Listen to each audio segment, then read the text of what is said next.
Lady from the 10th District, Representative Bailey. Thank you, Mr. Speaker. And I would first like to start by saying this is a challenging year. This is a challenging budget. And I appreciate so much having the opportunity to work with the ranking member and the chair of the Ways and Means Committee here in the House.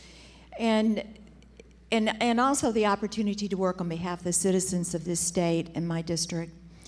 I would like to begin by just simply saying, from my perspective, we still don't have a sustainable budget.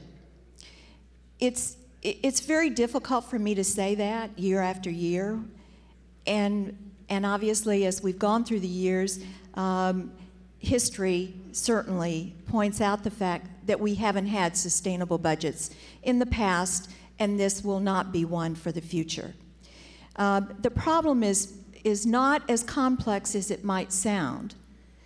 We really don't have a revenue problem right at the moment. What we have is still a priority problem, how we spend that revenue. As we begin to look at whether we can have sustainability and what we do to balance our budget, the problem is that we continue to spend more than we have available resources. And we also just simply can't come to the realization that we must reset government. That means set our priorities, Mr. Speaker, and live within those priorities. Also, and then looking at how we reform government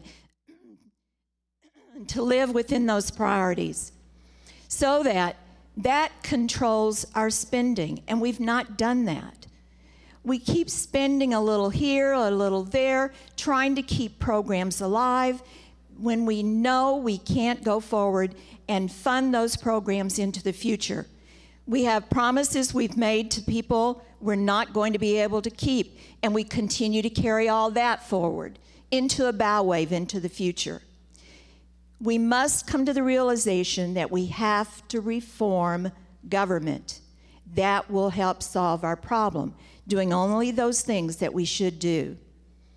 You know, when you try to do everything for everybody, pretty soon you can't do anything for anyone.